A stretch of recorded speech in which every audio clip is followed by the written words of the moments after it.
ગઈકાલે પ્રાંત અધિકારીને અમારે એક આવેદનપત્ર આપવાનું હોવાથી પાટણના ધારાસભ્ય કિરીટભાઈ પટેલ અને સિદ્ધપુરના પૂર્વ ધારાસભ્ય ચંદનજી સાહેબ પણ હાજર હતા. અમે આવેદનપત્ર આપ્યા બાદ થોડી ચર્ચા કરવાના કારણે અમે સર્વે લોકો circuit house Siddhpur circuit house ખાતે મળેલા અને એની અંદર પ્રોટોકોલના ધ્યાનમાં રાખી મારી નવનિયુક્તિ થઈ હોવાથી મેં કિરીટભાઈ પટેલ સાહેબને એ વાત કરેલી કે સાહેબ હું ટૂંક સમયની અંદર મારી બોડી બનાવી રહી છું અને ત્યારબાદ દલિતના બેનર નીચે મારા ચેરમેનના બેનર નીચે હું પાટણ ખાતે એક મોટી મીટિંગ કરવા જઈ રહી છું. એની અંદર આપ પધારો એવું હું આપને જાણ કરું છું અને 2-4 નામ આપ સૂચવજો જે હું મારી બોડીમાં સમાવેશ કરું. ત્યારે કિરીટભાઈએ મને ઉશ્કેરાઈને એવું કહ્યું કે હું આપને કોઈ પણ મદદ કરવાનો નથી, કોઈ નામ આપવાનો નથી અને મદદ પણ નહીં કરું, સાથે સાથે કોઈ મીટિંગમાં પણ નહીં આવું. ત્યારે મેં એમ કહ્યું કે સાહેબ આવું કેમ આપે કહી રહ્યા છો? કદાચ હોઈ શકે કોંગ્રેસની અંદર કોઈ વ્યક્તિ સાથે તમારા મતભેદ થઈ હોય, પરંતુ મતભેદ તો ના જ રખાય. ત્યારે કિરીટભાઈએ મને ઉશ્કેરાઈને એવી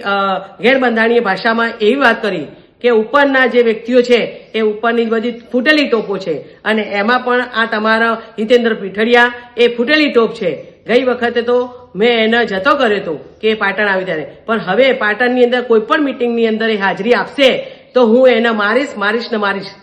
તો હું આપ સર્વ ગુજરાતના તમામ નગરજનો તેમજ અનુસૂચિત જાતિના ભાઈઓને એ જાણ કરવા માંગુ છું કે 2 દિવસ બાદ પાટણની અંદર મહાસંમેલન એક થયું છે કે વીર મેઘમાયા દેવ કે જેને પાટણ નહીં પરંતુ 18 આલમ માટે પોતાના પવિત્ર દેહનું બલિદાન આપી અને પાણી આવેલું એવા વીર માયા સાતમે ત્યાં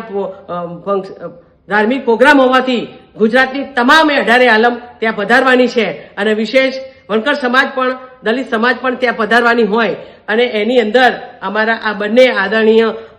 સિનિયરો કે અમારા અનુસૂચિત જાતિના ચેરમેન આદરણીય હિતેન્દ્રભાઈ પીઠડિયા તેમજ અમારા વડગામના ધારાસભ્ય જિજ્ઞેશભાઈ મેવાણી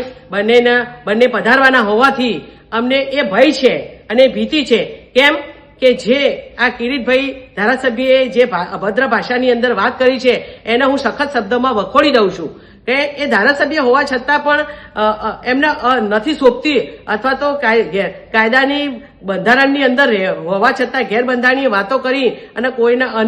દલિત સમાજના એક આગેવાનના મારવાની વારંવાર વાત કરે તો એ કેટલું યોગ્ય છે? આપ સર્વને એ જાણ કરું છું, સાથે સાથે પ્રશાસનને પણ એ જાણ કરું છું કે આ પ્રોગ્રામની અંદર ધાર્મિક પ્રોગ્રામ છે એની અંદર આ બંને મહાનુભાવો પધારવાના હોય અને જો કોઈ પણ કાકરીચારો થશે અથવા તો કોઈ પણ અનિચ્છનીય બનાવ બનશે તો એ પ્રશાસને જોવાની જરૂર છે.